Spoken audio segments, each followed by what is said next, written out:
जन धातु का जो करता है, जनी किंतु प्रकृति सूत्र कहता है जन धातु यह करता तस्य उत्पत्ति स्थानं भवति तस्य अपादान संज्ञा भवति। जन धातु का जो कर्ता होता है, जन धातु का वैसे अर्थ होता है उत्पन्न होना, जन धातु का अर्थ है उत्पन्न होना। जन धातु का जो कर्ता है उसका जो उत्पत्ति स्थान है, जन धातु का जो कर्ता है उसका जो उत्पत्ति स्थान है उसकी अपादान संज्ञा होती है। जन धातु का जो कर्ता है उसका जो उत्पत्ति स्थान है, उसका जो कारण है, उसकी उत्पत्ति होने का जो जन धातु का जो कर्ता है उसका उत्पन्न होने का जो कारण है, उस कारण में अपादान संज्ञा हो जाएगी और अपादान में पंचमी विभक्ति हो जाएगी। अपादान में पंचमी विभक्ति हो जाएगी।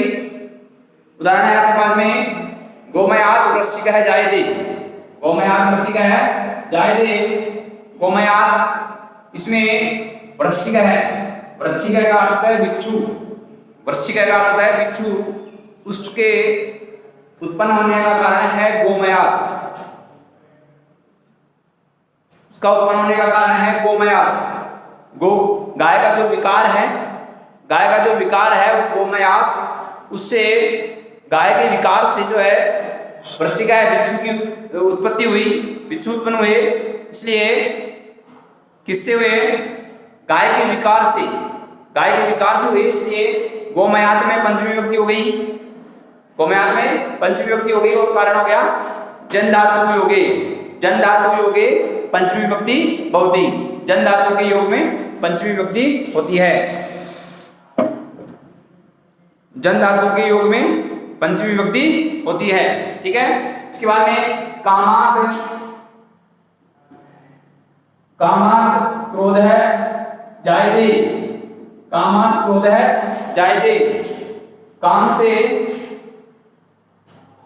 क्रोध उत्पन्न होता है, काम से क्रोध उत्पन्न होता है। तो क्रोध उत्पन्न होने का कारण है काम, काम प्रवृत्ति। तो इसमें कामात में पंचमी विभक्ति हो गई और कारण हो गया जन धातु योगे पंचमी विभक्ति भवति। तो एक उदाहरण है गोमयात वृश्चिक है जायते, दूसरा उदाहरण है कामात क्रोध है जायते। भगवद गीता का उदाहरण है, एक श्लोक है कि क्रोधात् भवति सम्मोह है, क्रोधात् भवति सम्मोह है, सम्मोहात् स्मृति विभ्रमः, स्मृति भ्रंशात् बुद्धि नाशो ततः प्राण नश्यति। तो ये इससे काम से जो है क्रोध उत्पन्न होता है, क्रोधात् भवति सम्मोह है, क्रोध से सम्मोहता उत्पन्न होती है, सम्मोहात् भवति बुद्धि नाशो, सम्मोह से बुद्धि नष्ट होता है और बुद्धि के नष्ट होने से प्राणी अपनी स्थिति से गिर जाता है। तो दो उदाहरण आए हमारे सामने। अब इसके बाद में अगला नियम है इसका, ये पांचवा नियम था, अगला है और छठा नियम है वारणार्थानाम ईप्सित है।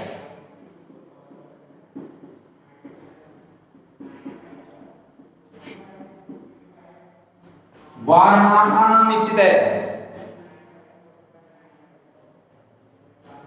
देखो इप्सित और अनिप्सित, एक होता है इप्सित और एक होता है अनिप्सित।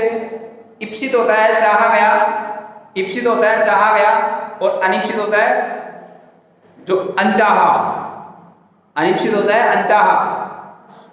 ठीक है। तो सूत्र है वारणार्थानाम ईप्सित है, वारणार्थानाम ईप्सित है।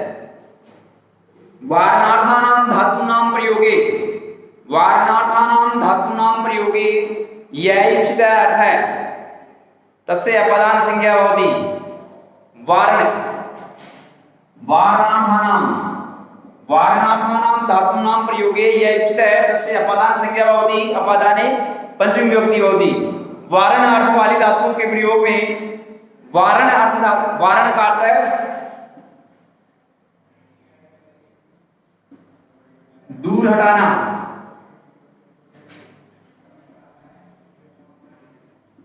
वारण का अर्थ है दूर हटाना, वारण का अर्थ है दूर हटाना या दूर करना, किसी चीज को दूर करना, वो होता है वारण। तो वारणार्थानां धातूनां प्रयोगे यह इप्सित अर्थात अस्य अपादान संज्ञा होती। वारण अर्थ वाली धातुओं के प्रयोग में, वारण अर्थ वाली धातुओं के प्रयोग में जो इप्सित है, इप्सित का अर्थ है जो चाहा गया है। वारण अर्थ वाली धातुओं के प्रयोग में जो इप्सित होता है उसकी अपादान संज्ञा होती है। इप्सित जो चाहा गया है, कर्ता जिसको चाहता है उसकी अपादान संज्ञा होती है, और अपादान में पंचमी विभक्ति होती है। यदि कोई चीज आपको इप्सित है, यदि किसी चीज को आप चाहते हो तो उस चीज को कोई हानि नहीं पहुंचाए, उस चीज को कोई नष्ट नहीं करती, तो इसके लिए जो कार्य किया जाता है, जिस व्यक्ति को या कोई भी हो जिसको हटाया जाता है, आप जिस चीज को चाहते हैं और उससे कोई नष्ट करना चाहता है, उसको आप हटा रहे हो, तो वो वारण अर्थ के लिए आ गई और उसमें पंचमी विभक्ति हो जाएगी। जैसे यवेभ्ये गाम, यवेभ्ये गाम वारेति, यवेभ्ये गाम वारेति। कोई फसल है, आपने फसल बो रखी है, फसल में आपने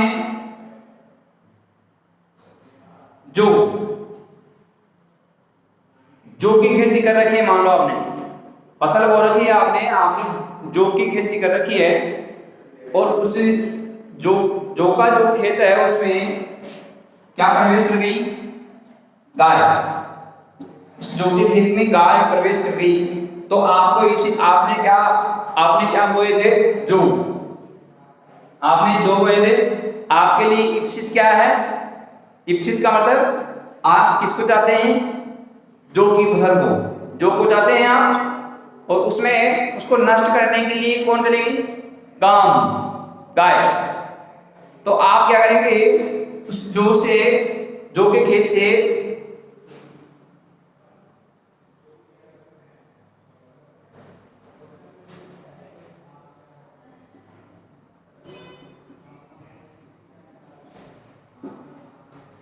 तो देखो आपको इप्सित है जो, उससे आप गाय को दूर करेंगे। आप किसको दूर करेंगे, गाय को दूर करेंगे, क्योंकि आपको इप्सित क्या है, जो। ठीक है, तो इप्सित में क्या होगी, अपादान संज्ञा, और अपादान में पंचमी विभक्ति होगी। तो बन गया यवेभ्ये, यवेभ्ये में पंचमी विभक्ति का बहुवचन है, पंचमी विभक्ति का बहुवचन है यवेभ्ये में। और रेखांकित रूप में पंचमी विभक्ति, रेखांकित रूप में पंचमी विभक्ति, कारण हो गया वारण धातु योगी, वारण धातु योगे पंचमी विभक्ति भवति। रेखांकित रूप में पंचमी विभक्ति होगी, और कारण हो गया वारण धातु योगे पंचमी विभक्ति भवति। वारण अर्थ वाली मतलब दूर करना या दूर हटाना, इस अर्थ वाली धातु के प्रयोग में कौन सी विभक्ति होती है, पंचमी विभक्ति होती है। ठीक है, या ऐसे करते कर सका है, यवेभ्ये कृषक है, यवेभ्ये गाम वारेति, कृषक है एक ही तरह हो जाएगा, कृषक है, यवेभ्ये गाम वारेति, किसान जो के खेत से गाय को हटाता है। ठीक है, अब इसके बाद में है अगला नियम,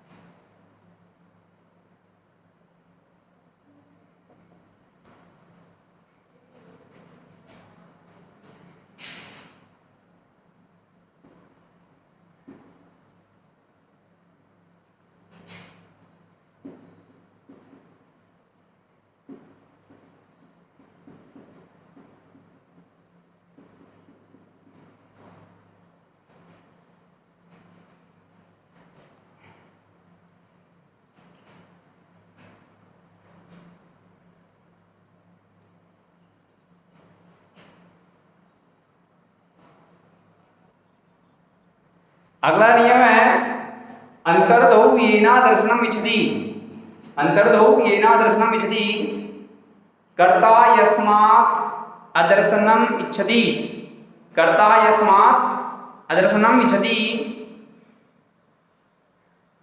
कर्ता यस्मात् अदर्शनम इच्छति तस्य अपादान संज्ञा भवति। कर्ता यस्मात् अदर्शनम इच्छति तस्य अपादान संज्ञा भवति। अपादाने पंचमी विभक्ति भवति। कर्ता जिससे अदर्शन चाहता है, कर्ता जिससे अंतर्दो येना दर्शनम इच्छति, कर्ता जिससे अदर्शन चाहता है, कर्ता यस्मात् अदर्शनम इच्छति तस्य अपादान संज्ञा भवति। अदर्शन का अर्थ है छिपना। अदर्शन का अर्थ क्या है? कर्ता जिससे छिपना चाहता है, कर्ता जिससे छिपना चाहता है उसकी अपादान संज्ञा हो जाएगी और अपादान में पंचमी विभक्ति हो जाएगी। जैसे कृष्ण है मातु, कृष्ण है मातु निलीयते, कृष्ण है मातु निलीयते। इसमें कृष्ण जो है वो अदर्शन चाहता है किससे? मातु, माता से। कृष्ण जो है वो अदर्शन चाहता है माता से, क्योंकि कृष्ण ने ऐसी कोई उद्दंडता की है, ऐसी कोई शरारत की है जिस कारण से वह माता से छिप रहा है। तो कृष्ण जो है वो किससे अदर्शन चाहता है? माता से। इसलिए माता शब्द में पंचमी विभक्ति हो गई। रेखांकित रूप में कौन सी विभक्ति हो गई? पंचमी विभक्ति हो गई। मातु कारण हो गया कर्ता यस, इस पंचमी विभक्ति का कारण हो गया कर्ता यस्मात् अदर्शनम इच्छति, कर्ता यस्मात् अदर्शनम इच्छति तत्र पंचमी विभक्ति भवति। ठीक है, ये इसमें कारण हो जाएगा। उसके बाद में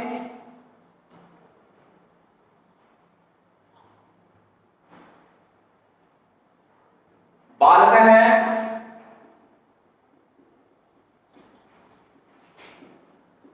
जनका,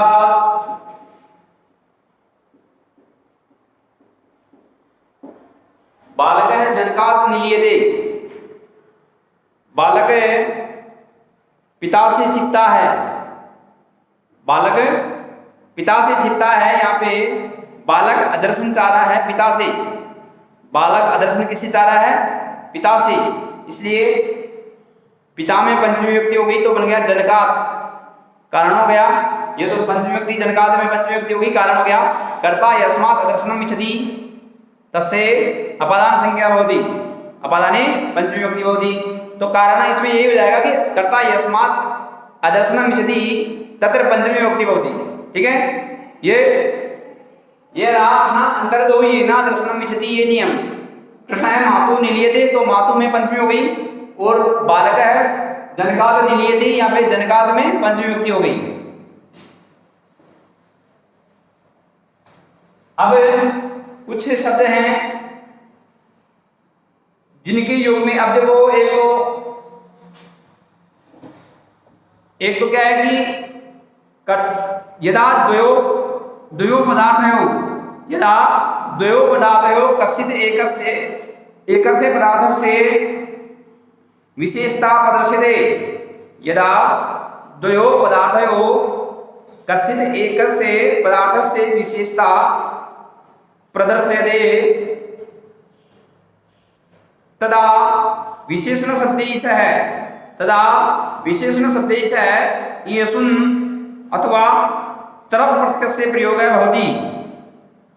जब दो व्यक्तियों में से, दो पदों में से किसी एक पद की विशेषता बताई जाती है, या अपन सीधे से ऐसे कह सकते हैं कि जब दो में से किसी एक व्यक्ति की या किसी एक वस्तु की विशेषता बताई जाती है तो विशेषण शब्द के साथ तरफ प्रत्यय का प्रयोग किया जाता है, और जो जिससे विशेषता बताई जाती है उसमें पंचमी विभक्ति का प्रयोग होता है। ठीक है, तरफ प्रत्यय का प्रयोग होता है, दो में से एक की विशेषता बताने के लिए तरफ प्रत्यय का प्रयोग किया जाता है। और जिससे विशेषता बताई जाती है उसमें पंचमी विभक्ति का प्रयोग होता है।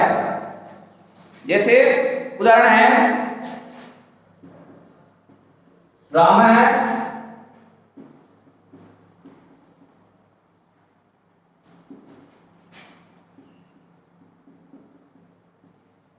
राम है श्यामा, राम है श्यामात पटुतर है, राम है श्यामात पटुतर है। इसमें राम है श्यामात पटुतर है, इसमें दो हैं, एक तो राम और एक श्याम। दो में से एक की विशेषता बताई जा रही है, दो में से एक की विशेषता बताई जा रही है। राम श्याम से अधिक पढ़ने वाला है, राम श्याम से अधिक पढ़ने वाला है। तो यहां पे विशेषण शब्द है, यहां पे विशेषण शब्द के साथ जिससे विशेषता बताई जा रही है वो है श्यामा, श्याम से विशेषता बताई जा रही है। राम जो है वो किससे अधिक पढ़ने वाला है, श्याम से। तो दो में से एक की विशेषता बताई जाए, उसमें तरफ प्रत्यय का प्रयोग तो पढ़ने वाला, अधिक पढ़ने वाला है, तरफ प्रत्यय का प्रयोग तो यहां हो गया। अब विशेषण है जो शब्द है वो तो हो गया ये विशेषण, तो जिससे विशेषता बताई जा रही है वह शब्द है श्याम। तो श्याम में पंचमी विभक्ति हो गई, श्याम में कौन सी विभक्ति होगी, पंचमी विभक्ति। अब श्यामात बन गया। अब कारण क्या हो गया, पंचमी विभक्ति का कारण हो गया तरफ प्रतियोगी। श्याम में पंचमी विभक्ति का कारण हो गया तरफ प्रतियोगी पंचमी विभक्ति। तरफ प्रत्यय के योग में पंचमी विभक्ति होती है, ठीक है। उसी प्रकार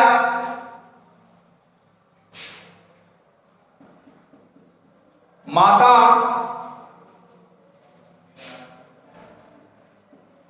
भूमि, माता भूमि गुरुतरा असी,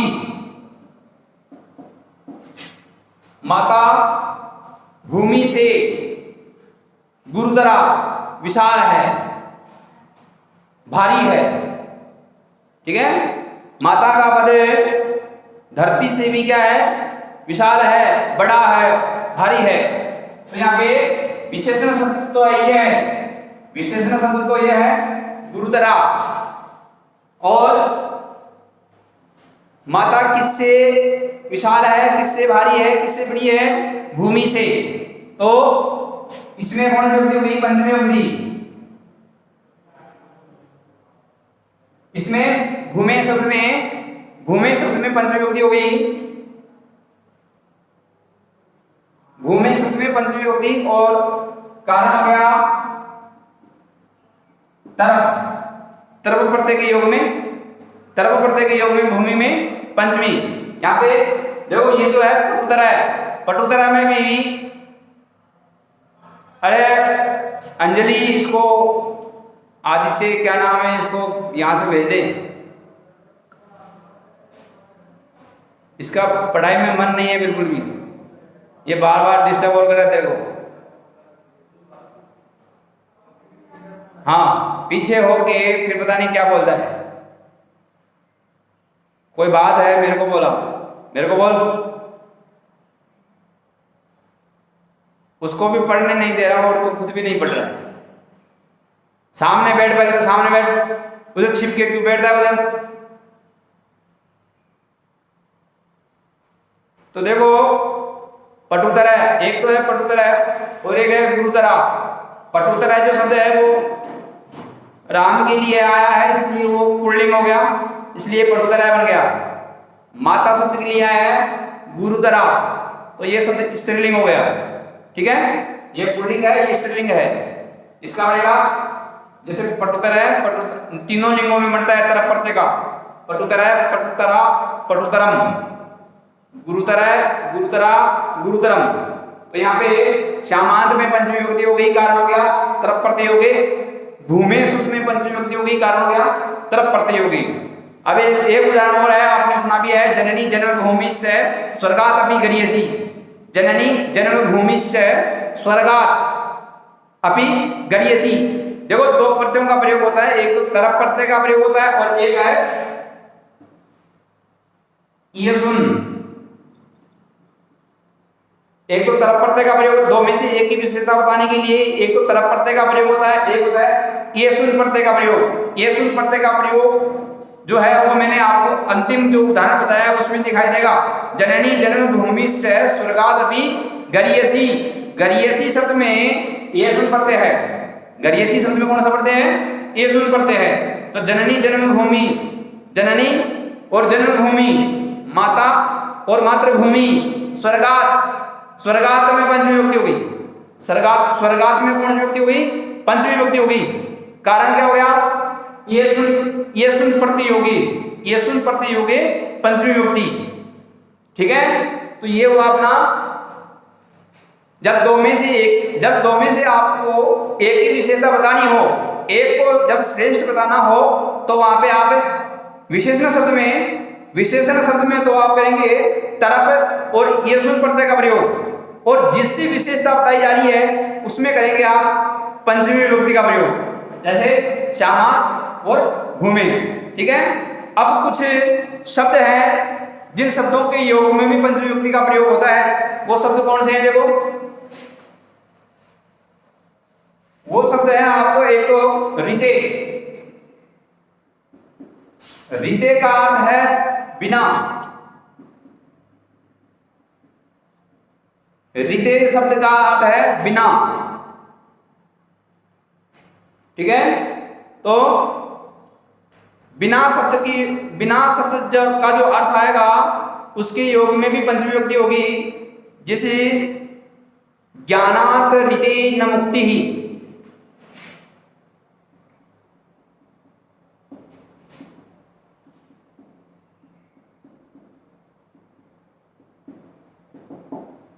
ज्ञानात रिते न मुक्ति ही। तो यहां पे ये देखो मैंने विभक्ति आपको दो प्रकार की बताई थी, एक बताई थी कारक विभक्ति और एक बताई थी उपपद विभक्ति। ये यहाँ पे उपपद विभक्ति है। उपपद विभक्ति वहां होती है जहां किसी पद को आश्रित करके विभक्ति होती है, वो उपपद विभक्ति होती है। यहाँ पे रिते शब्द के योग में ज्ञानात शब्द में पंचमी विभक्ति होगी। ज्ञानात शब्द में कौन सी विभक्ति होगी? पंचमी विभक्ति होगी। तो यहाँ पे ज्ञानात शब्द में कौन सी विभक्ति है? पंचमी। कारण क्या हो गया? कारण क्या? रिते शब्द योगे पंचमी विभक्ति। रिते शब्द योगे पंचमी विभक्ति। रिते का अर्थ है बिना। ज्ञान के बिना मुक्ति नहीं है। यदि ज्ञान आपने प्राप्त नहीं किया तो आपकी मुक्ति भी नहीं होगी। इसके लिए ज्ञान आवश्यक है। मुक्ति, मोक्ष, इसके लिए भी ज्ञान की आवश्यकता होती है।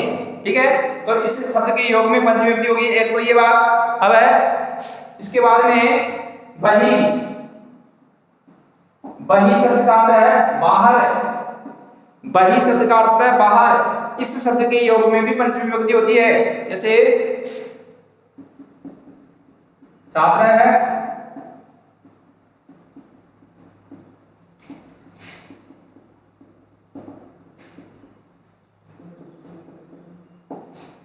छात्र है विद्यालयात् बहिः गच्छति। छात्र है विद्यालयात् बहिः गच्छति। छात्र विद्यालय से बाहर जाता है।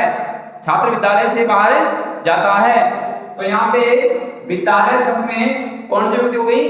पंचमी। कारण क्या हो गया? कारण हो गया बहिः शब्द योगे